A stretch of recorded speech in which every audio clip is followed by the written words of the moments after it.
Hey everyone, how's it going? This is the Bald Metal Nerd coming at you with part 3 of the 100 greatest metal albums of all time, at least according to Rolling Stone.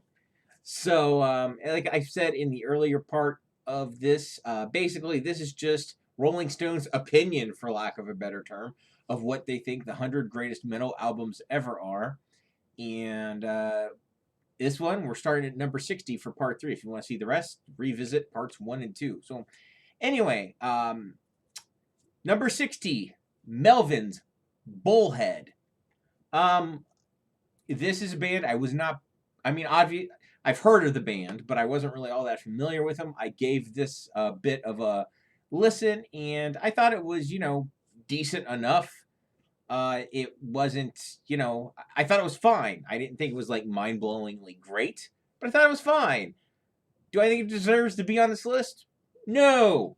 It's just it's fine, but it's not like it's just a doom metal album with like kind of some long, with just various lengths of songs. It was fine, but it wasn't mind blowing or anything. So there you go. Next album, Napalm Death, from Enslavement to Obliteration. I guess if this is really important for grindcore, sure, fine, whatever. I don't know how important this album was, but for me personally, um, again, like I've said, I'll admit I am not a fan of grindcore in the least. I wouldn't have thrown this out on there, but whatever. Let me know if this is important to grindcore or a landmark release. I mean, I didn't totally hate it. I thought it was basically fine, but again, I don't think it belongs on this list. Moving on. Here's an album that, yeah, the first two I wasn't familiar with. This one I am. I've been familiar with this one for a long time. I quite like this album, and I think it's good. But do I think it belongs in the top 100 metal albums of all time? And I really like this album. The answer is no. It's a good album, but it doesn't belong on there. Um, so yeah, so far it seems like they're batting zero. Let's see when we finally get to one that I think should be on here. This one, Emperor Anthems to the Welkin at Dusk. I was not familiar with this album. I'm not super familiar with Emperor. I did give this a listen, and I thought it was fine. It was like, relatively standard sounding black metal, but I know by 1997, black metal was not a new thing. So I'm not sure why this is on here. It was fine. It was fine, but it wasn't, the greatest thing I've ever heard. I don't know what else to say. Yeah. But I guess some people really think it's great. Okay, this one, finally one I could shit on a little bit. The Dillinger Escape Plan, Calculating Infinity. So obviously, I don't think this belongs on it. It's I kind of hate the Dillinger Escape Plan, though. To me, their music just kind of sounds like atonal noise. A lot of it. I know they have their fans, but I think they're crap pretty much. But that's just my opinion. So whatever.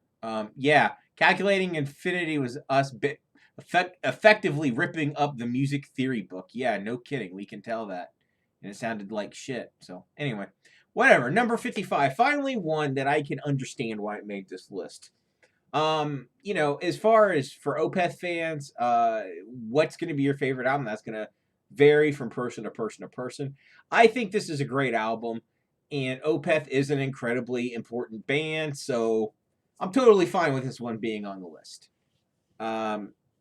So there you go. That's my opinion of that. Nothing controversial about this being on the list. So there you go, at least for me. Moving on. Helmut.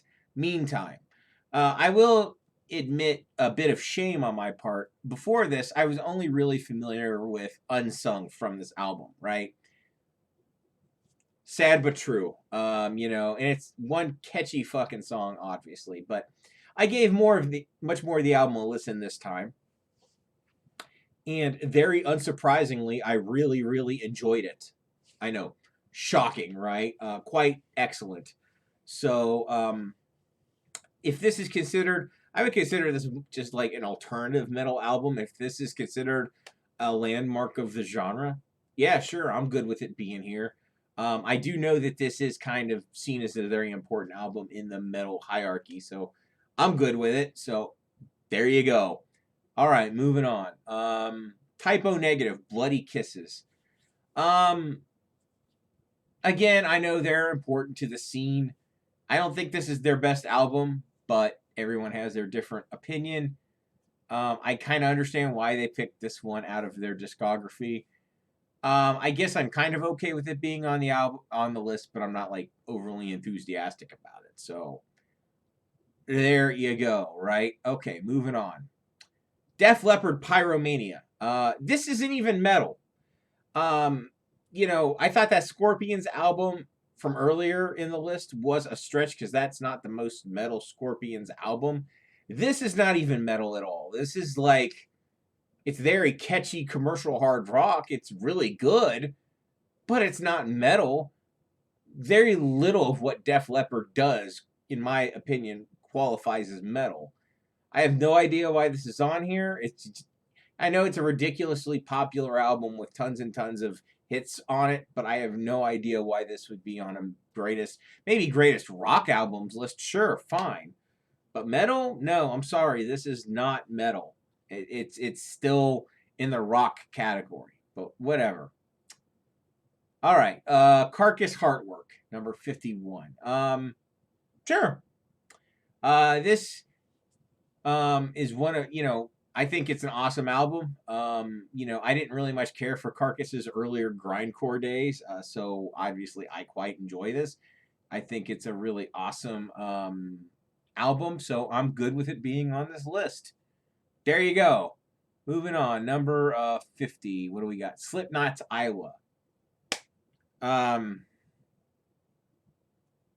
I don't know. I think this is a fairly decent album. I don't hate Slipknot. I mean, I know a lot of metal fans absolutely hate Slipknot. I'm not among them. I think they're fine. I think this album is totally fine, and but I don't think it belongs on this list necessarily. Maybe their debut belongs on it more than this, but eh, you know, I guess I'm okay with it being on the list. I'm just not, again, overly enthusiastic about it. All right, moving on. Neurosis Through Silver and Blood. I listened to this and I thought it was okay. I don't know what to say about it. By the standards of 1996, there wasn't anything super new or unique on this album that I heard myself. But I don't know. Maybe there's something to this that I'm just not hearing. I thought it was fine. I didn't dislike it. I just don't know why it's on this list. Whatever. Moving on. Number 48, Rainbow Rising. I'd say I'm totally good with this. I think really either Rainbow's, any of the first three Rainbow albums with Dio on it, I'd be fine with it being on there. Because it's absolutely, those are three what I would call very foundational metal albums. So I'm fine with really any of those being on this list. And it has a lot of awesome songs on it. It's just a great album. So there you go. All right, moving on. What's next? South of Heaven.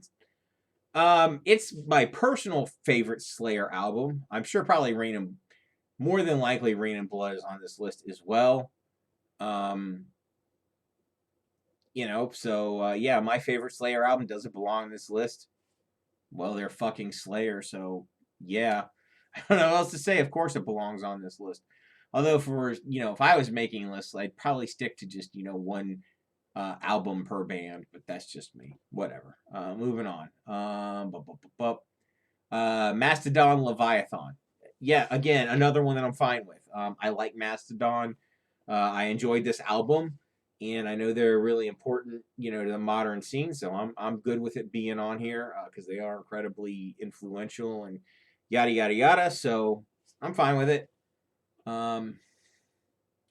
Moving on. Okay, Now, this one I'm fairly enthusiastic about it being on the list, obviously, just like I was Slayer, because Exodus Bonded by Blood obviously had a gigantic impact on thrash.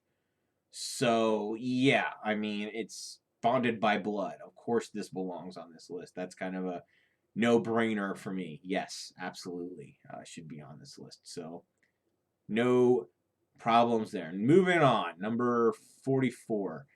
Shout at the Devil, Motley Crue. I'm okay with it being on the list, but personally, I mean, it's not my favorite Motley Crue album. I think my favorite one of theirs is probably Dr. Feelgood, but it's pretty good.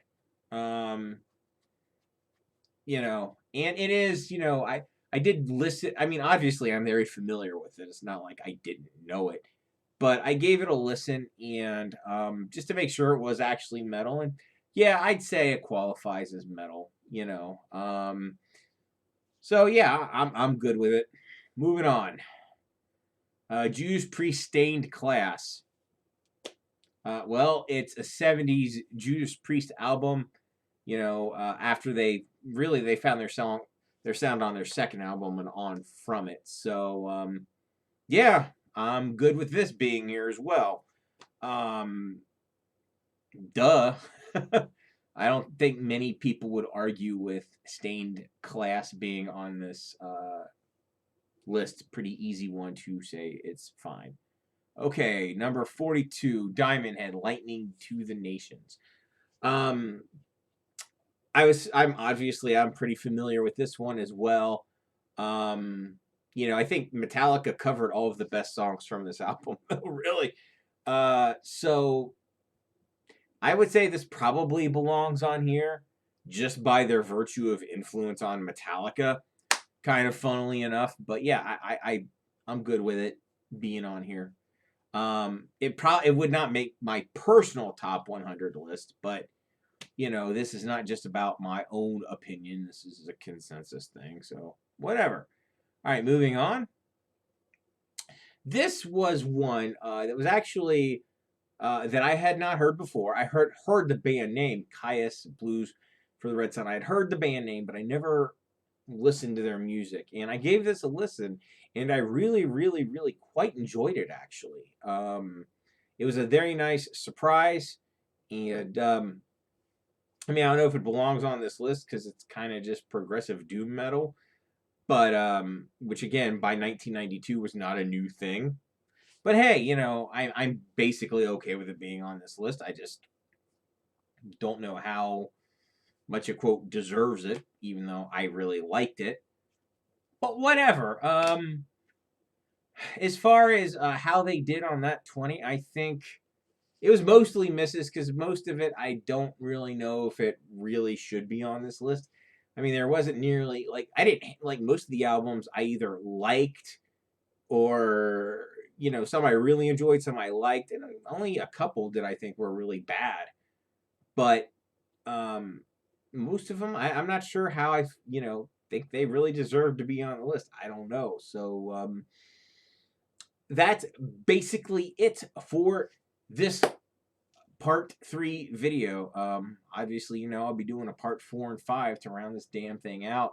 After I do all 100 albums, I will do a quote results video where I'll look at the data and kind of see how much overall I agree with this list or not. And I'll also tell you how many albums out of these I actually own. I'll give you a clue. It's less than 50%. So, but as far as exactly how many, well, I'll say in the results video.